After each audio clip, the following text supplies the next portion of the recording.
All right, and now we are in fact going live. So good morning, everybody. People who are here, people who are there on the camera. I guess you're not actually in the camera, no matter what it might seem like to me.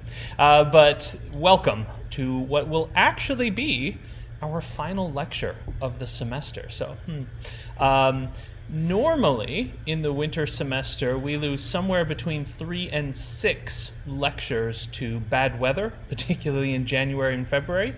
And this has been a really unusual year in that we have lost no lectures to bad weather. So that means that we've actually gotten through everything before the very last week of the semester. So, a couple of things I would like to note for everybody. For one thing, on the course website, you're going to notice some news items. So there's actually this pop-up lab session was about earlier this week, but there's a note here about the final exam. I've had lots and lots of questions, and I have sort of implied that maybe we could find a way to have some kind of flexibility in terms of exam weights and things. And all of that has now kind of been okayed by the appropriate people. So it's a longish post. Please read it. The details will matter. But this may be good news for people who didn't feel so great about their performance on, for example, the second midterm, but are using that as motivation to really prepare thoroughly, do lots of programming practice, and get ready for that final exam and do well on the final. A couple of additional things. Actually, you know what? I'll come back and mention those later. So right now, we're going to do two things. So I'm going to point you at some more stuff, and then I'm going to I'm going to answer questions that you might have. So the more stuff I'm going to point you to, this has been an introduction to programming using the Python programming language. This is by no means a complete exploration of everything you might ever want to do in programming, or indeed even in Python. So this is just kind of like a taster introduction so that you will have some understanding of what imperative programming is about. Functions, function calls, conditional flow control, things like that, as well as some things that engineers tend to care about, which often you wouldn't find in like a first-year computer science course. Things like, well, how does a computer actually represent a number? Because sometimes you'll see things like equipment that is reporting a value over a serial connection. You say, why are those bits there? Oh, wait a minute, that kind of sounds familiar. That looks like a floating point representation. I've seen that before. Things like that. And also, we generally like to understand a system all the way down to how it actually works, as opposed to just sticking with the high-level abstractions. So that's been our introduction to the course. So we did some things with propositional logic, statements that are true and false, and how we can combine true and false things together in various ways with ands and ors and exclusive ors and nots. We have talked a little bit about how computing is absolutely everywhere. There is no kind of engineering that is untouched by computing. And when we put computers in things, that changes things. The fact that we can computerize a system means that we can have tighter control loops. Maybe we can have fewer people who are watching it. But on the other hand, that introduces possibilities and vulnerabilities and things. Obviously, when people were talking at the beginning of the semester, when I asked you a question to look around at the computers around you and stuff, people pointed out some really interesting places where maybe you hadn't thought, oh yeah, there's a computer there, and is that computer logging all of my personal data and sending it somewhere else? So computers are everywhere. They're everywhere in engineering, they're everywhere in the world, and we need to be aware of them and think about the impacts that that has. We have talked about how computers represent information and how we calculate things with how computers follow instructions in order to compute stuff. We have talked about different data types that we can use to represent different kinds of information and which types are most appropriate. And we've also talked just a little bit towards the end about some of the limitations of those data types. If we have a fixed number of bits that are storing an integer or a floating point number, the computer can't perfectly represent any number. There are limits. Maybe there's a maximum integer size or a minimum integer. Maybe there is a limit to the precision with which we can represent a real number using a floating point representation. So it's important to be aware of those limits because computers aren't perfect. And if we're going to use computers and depend on computers to perform enormous numbers of calculations for us as we're designing our finite element model of a ship superstructure or something, it's really important to understand what are the limits of the precision of computing so that we don't end up designing a system based on bad data. We've talked about how we can analyze software, so I've given you examples in things like midterms where I'll say, here is a piece of code that uses these different features that we have learned about in imperative programming. Now you tell me what it does, or if I put this input in, what kind of an output are you going to get? So we've looked at how to analyze software, and we've also thought about how we can design simple solutions to simple problems that we might come across in engineering or in life. How we might model a problem, how we might think about a problem as something that we can describe in terms of a procedure for a computer to follow. How we can break that problem down into tiny little steps that a computer can follow, that the computer can execute so that the computer can solve the problem. And if you go back to the course outline, you'll see these are the learning outcomes for the course. And these are the things that we've been talking about, and that's why we've been talking about them. But by no means is that everything that there is to know about computing. If there were, we wouldn't have a whole degree in computer engineering, or whole degrees in computer science, or whole degrees in other things, right? Much like an introduction to statics can in some ways be summarized as sum of F equals 0. Well, that's not everything there is to know about mechanical engineering. There's more to it than that. There's sum of F equals MA. There's more to mechanical engineering than that too, but dynamics can be kind of summarized that way. There's lots of stuff that we can do and go beyond what we've learned. And so whether you're interested in looking at additional things that you can play with and say, okay, I've got my foundation that I built so far, what's more stuff that I can do? How can I go beyond this in order to put more tools in my programming toolbox and learn to solve more and more interesting and complex problems? Or whether you're just wondering what comes next if you do pursue a degree that involves more programming, here are some ideas. We've got a question. Oh, we've got good mornings and hellos and stuff. So good morning and hello. We have, is today our last lecture? Today is our last lecture, but we'll get to the but a little bit later. So if you're wondering what we look at next, well, we've talked about objects, right? So we can have string objects and list objects and various kinds of objects in Python. Well, it turns out that you can create your own new types of objects. And this is a really, really common thing that we want to do for representing certain kinds of problems. You note in assignment 4, by the way, so assignment 4, I posted a deadline on the course website that said Thursday, and I posted a deadline on Gradescope that said Friday. So, oops, that was my mistake. So I'll give you the benefit of whichever one gives you more time, which means Friday. So for those who have submitted, fantastic, you're all done. However, if you submitted something, you said, there was one last little element, I didn't get that additional test going, you could have a couple more, you have a little bit more time. Right, so in that assignment, you'll notice that the new game function within the board module, I call that function, and it passes me back some representation. And different people have different representations. Lists, tuples, numpy arrays, lots of different ways that you could represent a chessboard. And then I kept taking that representation and passing it back into your other function, saying, okay, let's place a piece on that board that you created for me, or tell me how many black pieces are on that board that you created for me. Well, you notice that we kept calling functions function name. The first thing we would pass in was board, and then we would pass in a bunch of other stuff.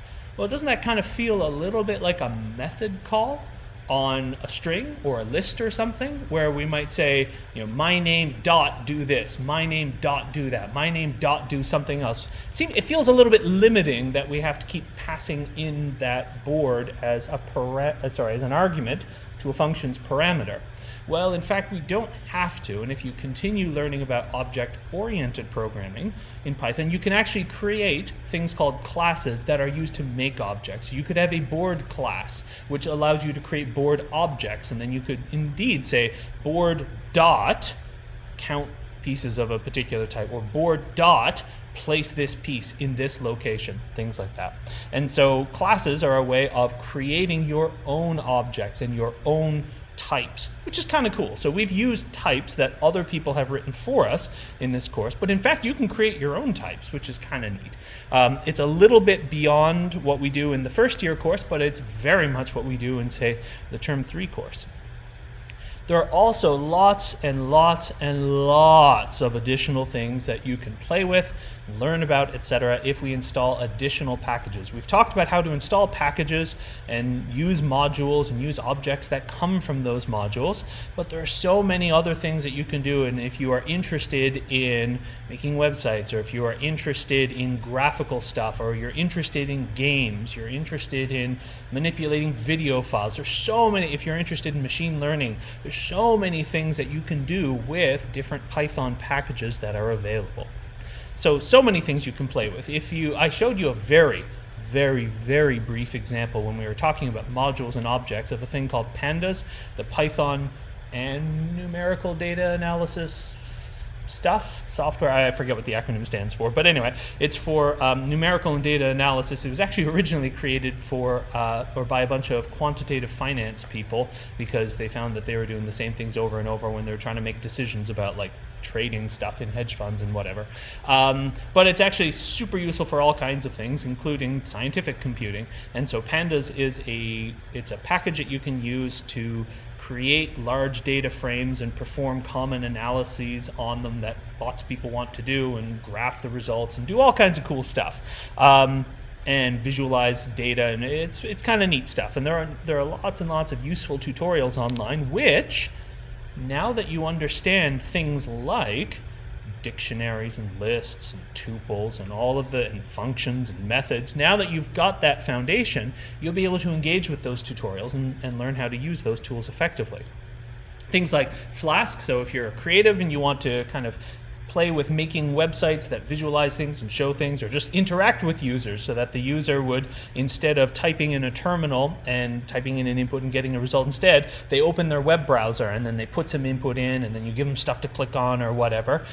There is a super useful web framework which I use all the time called Flask, and it's extremely useful and common for building websites and building little web applications, so building programs that interact with the user through a browser instead of through the console or a graphical user interface. If you are interested in building graphical user interfaces, things that look like regular programs on your computer with buttons and places to type and stuff to interact with, Enamel is a really useful package, but also some people have discovered Pygame. So some people, even for their project in this course, I think are using Pygame in order to make a game that the user can interact with, not through the console, not through an Arduino, but maybe through a visual element, or maybe also the Arduino stuff. And then if you're interested in things like machine learning, actually, you might think, oh, that sounds like super duper advanced. Well, actually, the basics of machine learning are not super duper advanced. They're pretty accessible if you understand something about programming in Python. And so there are useful tutorials online about things like Torch or scikit-learn that would allow you to get started with very simple examples of machine learning, which is not all Terminator robots and that are coming to get us or something. Machine learning is really kind of showing a computer a bunch of things, letting it figure out what is the pattern, and then coming back and asking it, does this thing look like those things or like those things? And the computer has kind of inferred some patterns in the training data. It's actually not super complicated, and it's really a lot of statistics that involve things like fixed point numerical computation. Let's see. Oh, yes, question about extra office hours. Yes, so as I mentioned previously, I am going to have an extra office hour today at 4 p.m. I'm also going to have some extra times next week, and part of that will depend on something we'll get to a bit later. So you can look at these Python packages, and sometimes they have really great tutorials from their authors and that kind of thing.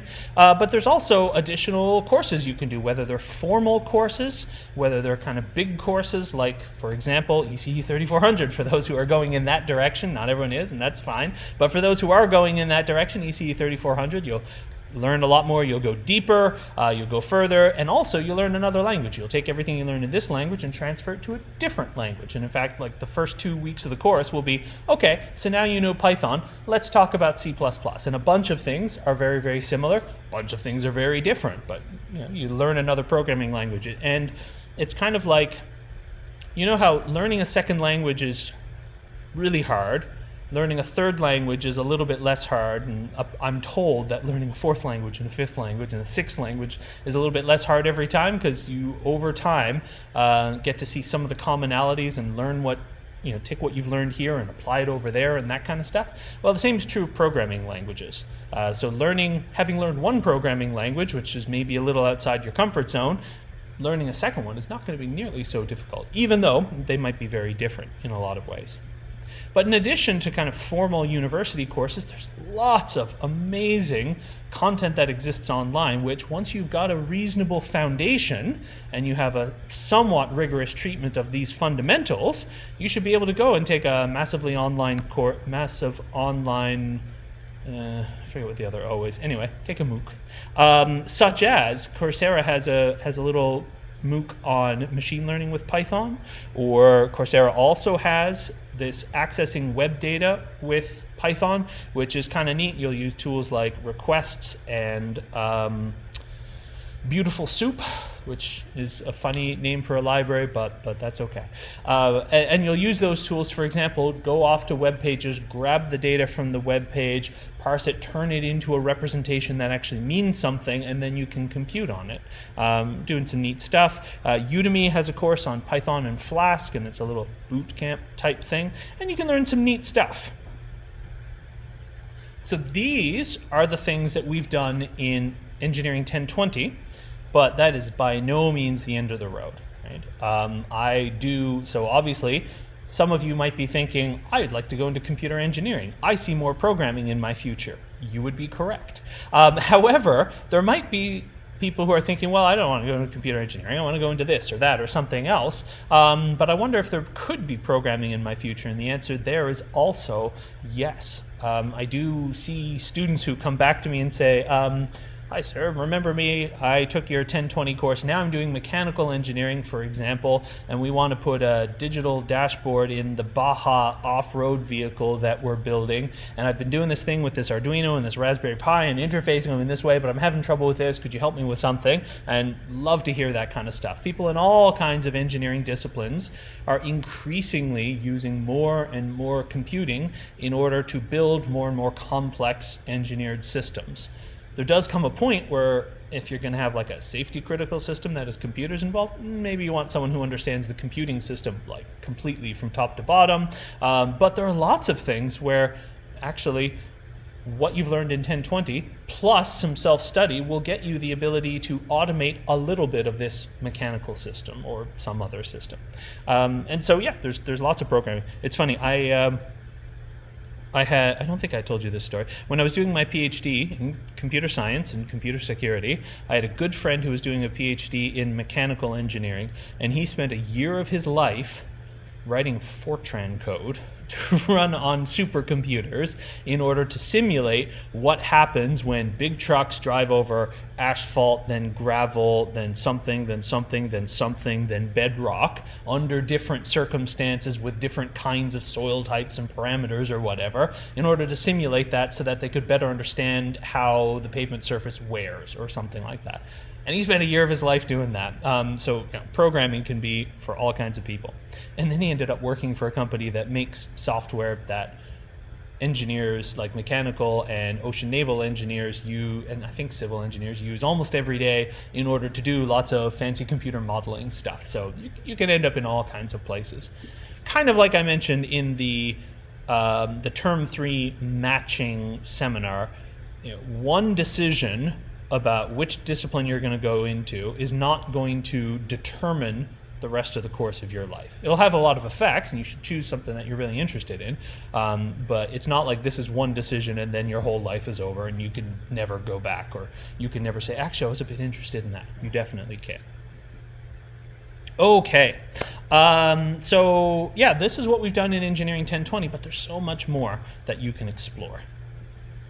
Now, a few notes about feedback. There are no CEQs this semester. There were no CEQs last semester. So there were no CEQs basically from when the pandemic started, but people were already getting ready to say the CEQs need major revisions because there are major problems with them and the way they're administered and stuff, and all kinds of biases that go into it where you get a lot of valuable stuff qualitatively out of a CEQ. So like when students say, you know, I appreciated this about the course, it was really helpful, but this could really be, you know, if you did it this other way, maybe that would be even better or something. You get that, you know, the pros and the cons, that qualitative stuff is super helpful. Unfortunately, the numerical stuff sometimes speaks to the biases of the people who are writing the CEQ rather than to the quality of the instruction. So anyway, there are problems with CEQs and they're trying to figure out how to fix it and what to replace it with, etc. But I still want your feedback.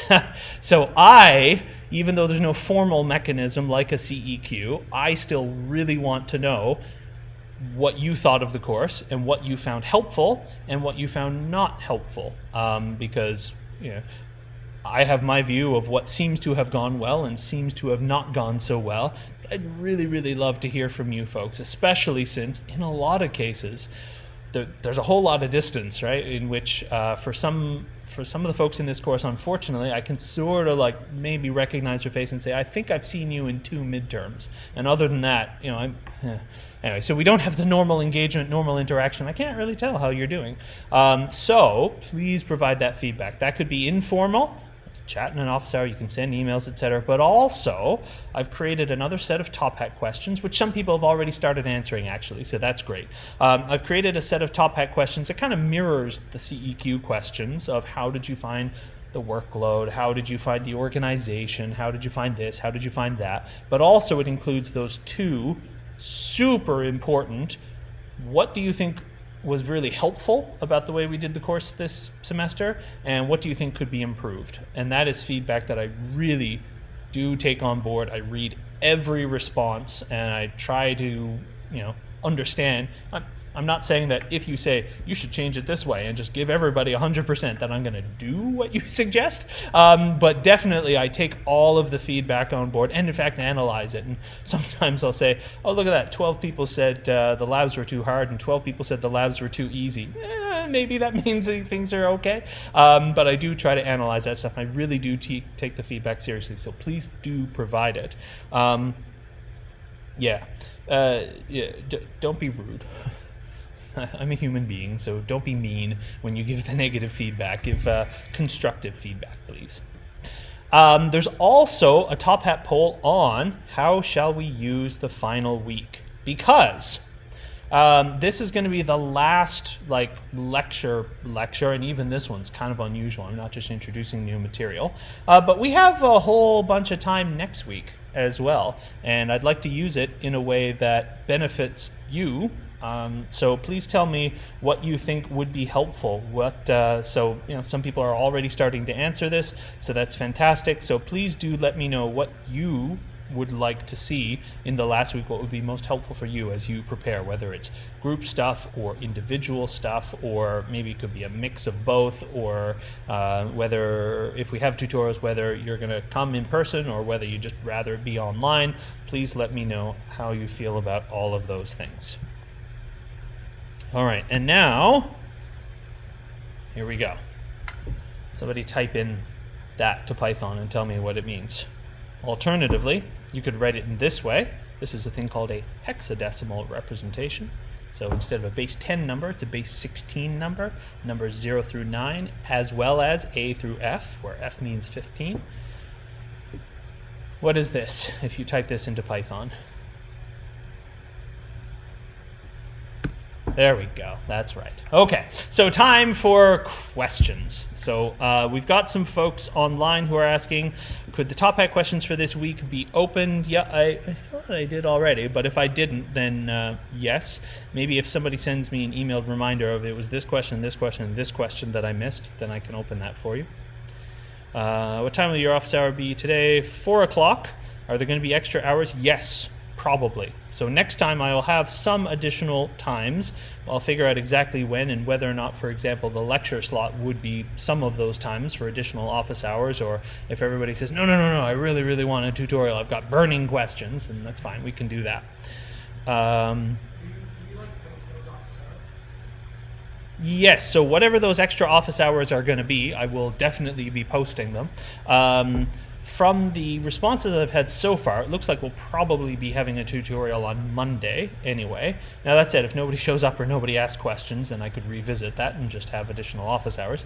I may also have a time on Monday afternoon when I normally have a Term 8 lab, but we don't have a lab this week, so maybe I'll treat that as like an extra 3-hour chunk of office hour time for both of my courses. Maybe, we'll see. All right, does anybody have any other questions? And not just like about the practicalities of how the course is being administered, but also technical questions about the material that we've been talking about. All right, more people continuing to type in the thinking emoji, so that's good. Maybe that means people are thinking about their questions that they want to ask. But on the other hand, if no one has any questions, that's okay. We can just call it a day, and I've got lots of stuff to do, and I'm sure you've got lots of stuff to do. All right, well, not hearing any questions, I guess we'll call it a day for now. And yeah, so that means that on Monday, well, I will post sometime over the weekend what we're going to do about Monday, how we're going to use Monday, and then we will maybe see each other Monday, or maybe I'll just have an extra office hour on Monday. But that's it for all the lectures in the course. So I hope you found them helpful.